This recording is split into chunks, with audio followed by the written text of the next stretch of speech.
Hi,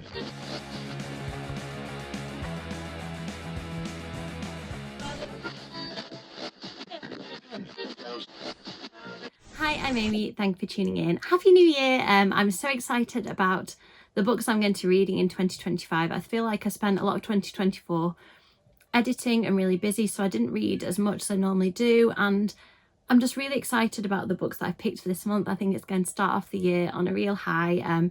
So let's get into it. First off, I'm going to be interviewing Anam Iqbal in January, so I'm going to read her debut novel, The Exes. This one is about influencers, which I always really enjoy. It's a romance between two opposites, and it's got mixed media and a little thriller element as well, where they're being targeted, these two people, on social media, and they're trying to figure out who this person is, who is trolling or targeting them. So sounds really fun. I like the idea of a little element of a thriller to a romance. There's quite a lot of books in this pile, by the way, but I've started reading quite a few of them, so I'm hoping it should be manageable. We'll see. I've started reading this one. It's really good. It is Alwyn Hamilton's return to fantasy. She's had a few years without any new books coming out, and I really enjoyed her Rebel of the Sands trilogy. So this one has been on my radar for a while. It is a series where there's a family that are kind of the most powerful magical family, I guess, and they inherit their magic. So they have to, members of the family have to compete in the competition to be the next heiress or heir of the family. So mine is the Nora edition. There are different editions of the proof. So thank you, Faber, for sending me this one. So I'm really interested to see who will come out on top in the competition. I am really rooting for Nora, whether it's because I've got her edition or not, I don't know. But yeah, this one is really good so far. I've nearly finished this one, but I'm going to add it to the TBR anyway, just because I will finish it during January. This is about a girl called Riley Thorne, who is a psychic. She has been trying to kind of set her powers aside and not use them for a while, but she is really coming to her own in this book. It's the beginning of a series. It's a romance, it's a mystery. Feels very True Blood to me so far, so I'm excited to see where this series goes. My son picked this book out for me. I'd got a big pile of books. I didn't know which horror book to add to the pile. I've been trying to read more horror, and he picked this one. He said, "Mummy, it's got a truck on the front. I like that." So if it terrifies me, I've got my 4-year-old to thank. I really like Joe Hill's books. It's a while since I've read one. I read Horns. I've read The Fireman, I think it was called.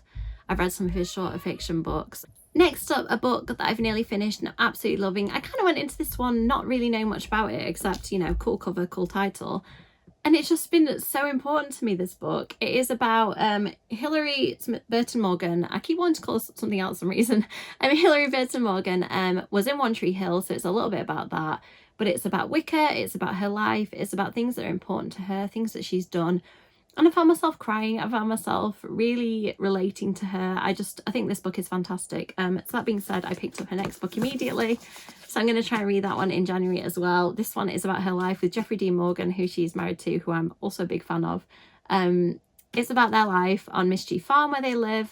So I'm really looking forward to getting into that and putting this book to one side because I want to read more today. And on the One Tree Hill vibe, it turns out that one of the actresses from One Tree Hill was unfortunately involved in a cult, partially during the filming of One Tree Hill.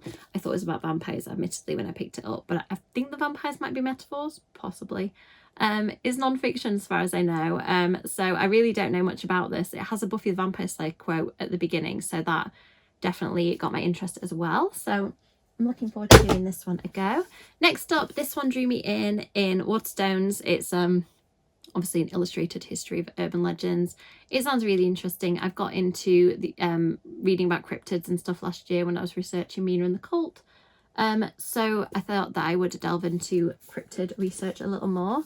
This one was in my first Nevernight box from Illuma Crate, and I got a notification that my January one is going to be dispatched at the end of the month, so I thought I better read this one before that comes because I can't have these books stacking up. They're just too beautiful. I should probably talk about it a little more.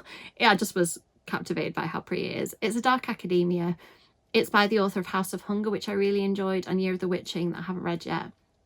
So I'm interested to see what Alexis Henson will do with dark academia. And finally, I'm listening to, oops, piles of books falling over. I'm listening to Lucy Undying on Audible. I'm quite enjoying it so far. It's taken me a little to get into because it is historical and modern day, and I think that I didn't expect that. So, you know, when a book kind of isn't what you were expecting, it just threw me off slightly, but I'm getting really into it now. It is a retelling of Dracula, but focused on Lucy Westenra. So you're seeing historical stuff about Lucy, and then you're seeing this modern day character who I assume is going to meet up with Lucy at some point.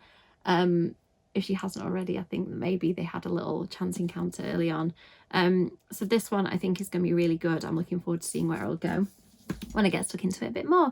So that is it. Slightly ambitious pile, but why not be ambitious right at the start of the year? I do think I'll be able to get through these pretty quickly because I've started some of them before.